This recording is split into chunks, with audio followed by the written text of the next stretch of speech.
Holly Stokes in International Economics with Is the US at Risk of Too Much Foreign Held Federal Debt?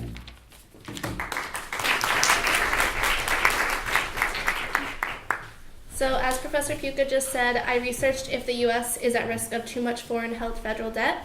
I began by analyzing what current media and political debates were, and I found that there were three major concerns. First, a risk of insolvency. Second, a risk that a foreign holder could choose to leverage their position for political or economic gain over the US. And finally, that a refusal to roll over or sell-offs could lead to price instability or rising inflation. So I began by looking at the threat of insolvency. As any economist, regardless of school of thought, would tell you, if you issue your debt, government debt that is, in your own currency, there can never be a threat of insolvency. Rather, it would be a choice to default. Then I looked at whether there is a risk of a decreasing demand by foreign holders, so I started looking at why do they hold. I found that there were a couple of reasons that any foreign country or private foreigner would choose to hold these US treasuries.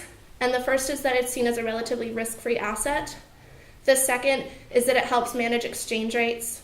The third is that it eases trade and inflation. And the fourth is that if you're already a large holder, by selling off, you could actually hurt your economy more by losing value in your current holdings. With that in mind, I considered, is there a risk that they might forgo economic stability and choose to use political means to pressure the US? I looked at the ratio of foreign held federal debt to US domestic federal debt, and I found that US government institutions, 230 agencies to be exact, are the majority holders of US debt. The largest foreign holder is Japan. They only hold 6%, compared to the ideas that China is the biggest holder, which we frequently see in US media at least, but Japan is, in fact, the largest holder.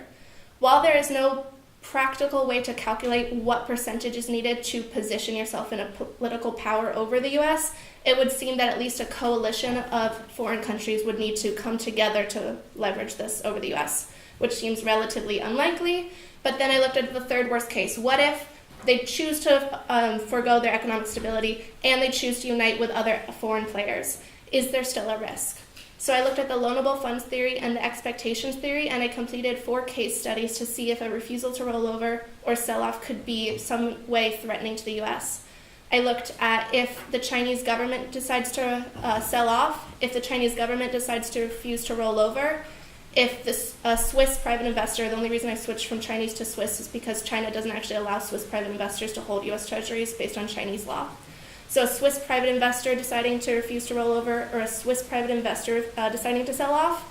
And I found that while there might be changes in the exact federal accounting, in every single case, the drop in foreign demand would be immediately offset by an increase in liquidity in the US banking system, which means that US banks would choose to immediately buy up these treasuries. This is completely up to the Fed because they set the treasury yield higher than the federal funds rate. And as long as it's seen as a risk-free asset, banks will choose to hold these treasuries because of the higher interest rate as opposed to their own reserves. So with that in mind, I concluded that based on these fears, there's no inherent risk to foreign holdings of federal debt. But then I started considering, is there still a risk? And I looked at the idea that if politicians continue down this misguided ideas, there could become a self-fulfilling prophecy where the US might choose to impose austerity, which could lead to growth instability and further recessions, as we've seen in Europe. And I also realized that if we continue the current talk of haircuts on federal debt, which has been growing in the US government and Congress currently, that there is a risk that the US will stop having confidence in their federal treasuries. What this means is the Fed might no longer be able to issue their treasuries at the current interest rate, and they'll have to rise interest rates in order to induce banks to want to hold them. So concluding, I found that while there is no risk economically, there is a major political risk given our current conception.